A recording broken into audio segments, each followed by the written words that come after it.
Good morning everyone, very good morning. তো দেখো আজকে আমি করব ভেটকি মাছের সর্ষে। তো তার জন্য আমি কী কী নিয়েছি, এখানে আমি অলরেডি ভেটকি মাছ ভেজে নিয়েছি। আর তার সঙ্গে আমি কী কী মশলা নিয়েছি একটু তোমাদের বলে দিই। এখানে নিয়েছি 5 ফোড়ন, ধনে গুঁড়ো, জিরে গুঁড়ো, কাশ্মীরি লঙ্কা, হলুদ, স্বাদমতো লবণ, আর একটু ব্যালেন্স করার জন্য সামান্য মাত্র চিনি নিয়েছি। আর তার সঙ্গে কী নিয়েছি দেখো, এটা কিন্তু আমি সর্ষে 2 রকমের আমি বেটে ছেঁকে নিয়েছি। তোমরা চাইলে নাও ছাকতে পারো, অপশনাল তোমাদের। আর তার সঙ্গে পেঁয়াজটাকে দেখো আমি একটু থেতো করে নিয়েছি, তার সঙ্গে অল্প 2-1 টুকরা রসুন আছে আর আদা আছে, তার সঙ্গে কাঁচা লঙ্কা আর ধনেপাতা, এটাই হচ্ছে। তো চলো দেখাই কীভাবে। তো অলরেডি তেল কিন্তু আমার তেতে গিয়েছে, 5 ফোড়নটা ফার্স্টে দিয়ে দেবো।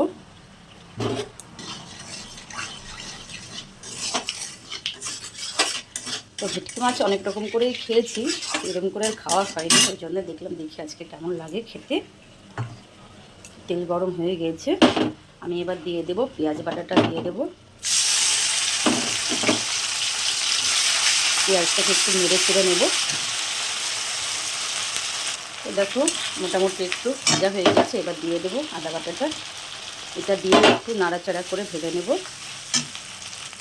দেখো মোটামুটি ভাজা হয়ে গিয়েছে, এবার আমি যে গুঁড়ো মশলাগুলো ছিল সেগুলো সব দিয়ে দেবো। এটাও দিয়ে আমি একটু কিছুক্ষণ নাড়াচাড়া করে নেব। দেখো মোটামুটি আমার ভাজা হয়ে গিয়েছে, এবার যেটা আমি বেটে রেখেছিলাম 2 রকমের সর্ষে, সেটা আমি দিয়ে দেবো। এটাও কিন্তু দিয়ে আমি একটু নাড়াচাড়া করব। আর তার সঙ্গে যে কাঁচা লঙ্কাগুলো ছিল সেগুলো দিয়ে দেবো। আমি কিন্তু এখানে কিন্তু লঙ্কার কোনো আমি পেস্ট করিনি, কারণ আমি এটা কাঁচা চিড়ে লঙ্কা দিয়ে আমি করলাম। আপনারা চাইলে সেটা পেস্ট করেও নিতে পারেন। তো এটা আমি 2-1 মিনিটের জন্য আমি কিন্তু একটু ফিরে। তো দেখুন মোটামুটি আমাদের তেল ছেড়ে দিয়েছে মশলা থেকে, অলরেডি আমার মশলা কষানো হয়ে গিয়েছে। এবার আমি জল দিয়ে দেবো। আপনারা কেমন ঝোল খাবেন সেটা আপনারা সেরকম করেই জল দেবেন। এবার আমি এটা ফুটে ওঠা পর্যন্ত একটু ঢেকে দেব। তো দেখুন মোটামুটি আমাদের ফুটে উঠেছে, এবার আমি মাছগুলোকে সব দিয়ে দেবো। যে মাছগুলো আমার ভাজা আছে সেগুলো সব দিয়ে দেবো।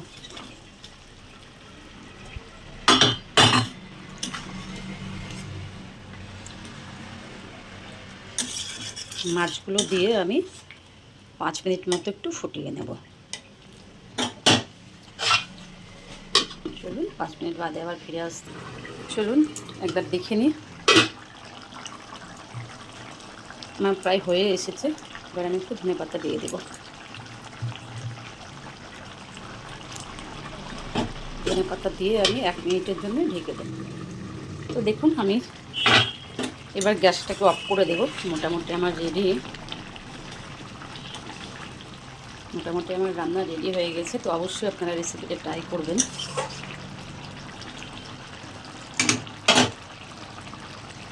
আর যদি আমার রেসিপিগুলো ভালো লাগে তাহলে অবশ্যই সাবস্ক্রাইব করে দেবেন আর একটা লাইক করে দেবেন।